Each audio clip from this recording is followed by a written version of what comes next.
E nessa prece eu quero dizer assim: Senhor, esta é uma das casas que nos deste a orações, para que tuas bênçãos nos clareiem o caminho.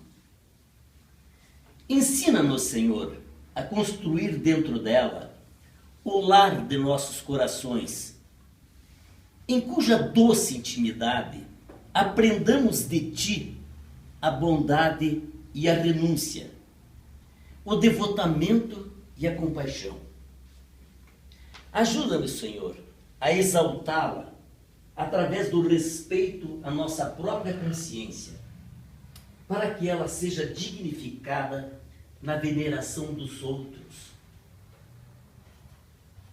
Vocês, bondosos protetores, que restauram na terra a doutrina da luz, fazem-nos compreender que o Centro Espírita é um templo de trabalho educativo e de solidariedade, onde a honra do nome do Senhor está empenhada em nossas mãos.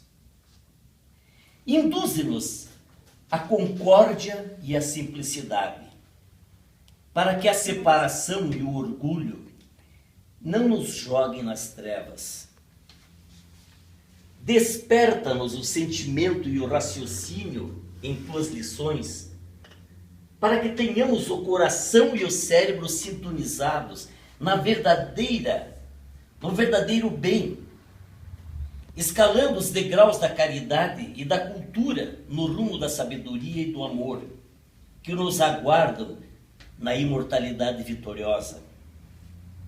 Senhor, não desconhecemos que nossos próprios enganos podem obscurecer-nos o entendimento, imobilizando-nos os passos nos labirintos das sombras. Auxilia-nos, assim, a cultivar o caráter acima da convicção e o exemplo acima das palavras. Mergulhe as raízes desta nova existência nas águas da tua misericórdia, para que a fraternidade frutifique em nossos dias e inspiremos a humildade, para que não vivemos distraídos na ilusão. Concede-nos a alegria do serviço, a fim de que sejamos agradecidos ao suor e às lágrimas dos companheiros que lutaram e sofreram antes de nós, para que este santuário se erguesse em teu nome, e ajuda-nos a ser fiel à tua confiança hoje e sempre.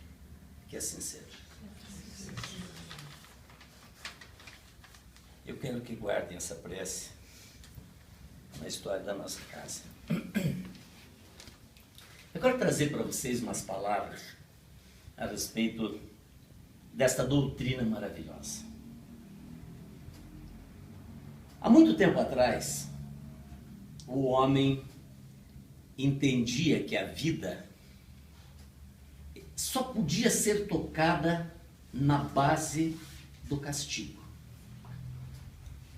Se não fosse pelo medo, ninguém se melhorava. Nesta época de brutalidade absurda, onde o ser humano era quase um animal, Deus então envia-nos um avatar chamado Moisés e dá a ele 10 regrinhas que deveriam ser cumpridas. 10. E até hoje, nenhum de nós consegue fazer as 10 concretamente. Nenhum de nós consegue fazer.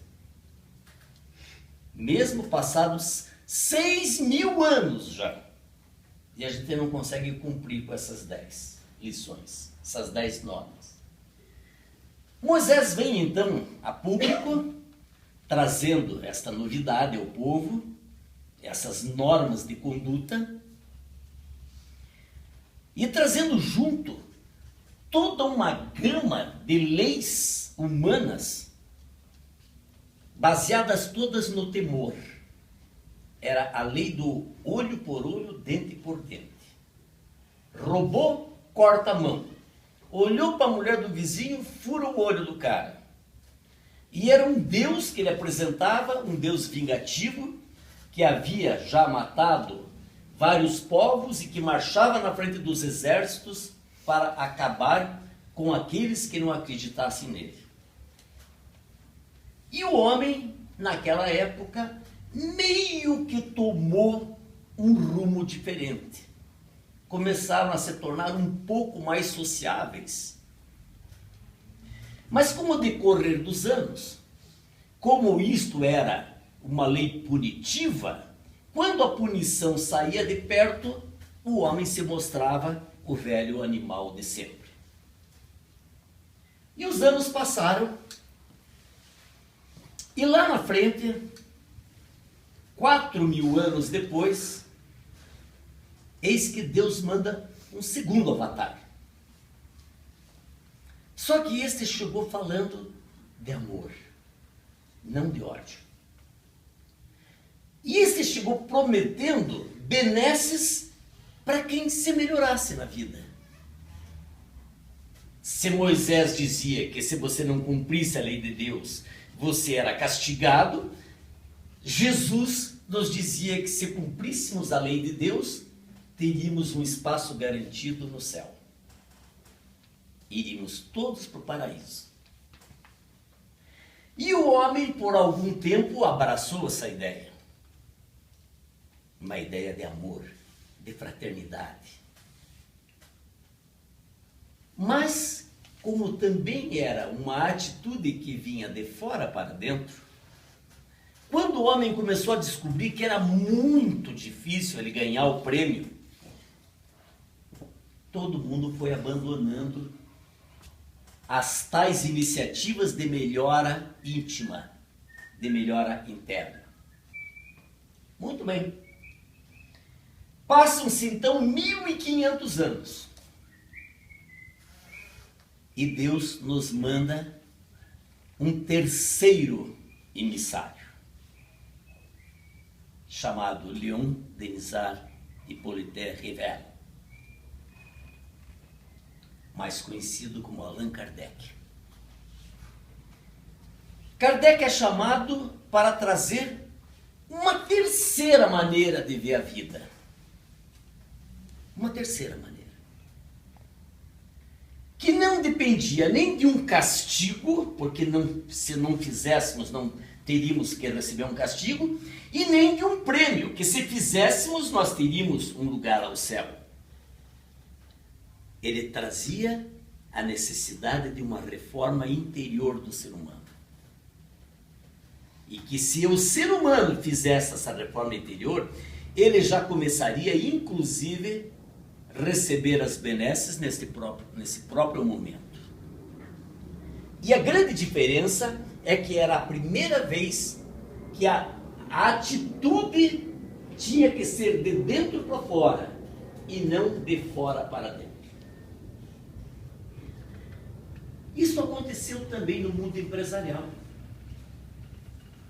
No mundo empresarial, eles copiaram tudo da religião. Se nós pegamos livros antigos da época, antes da industrialização na Inglaterra,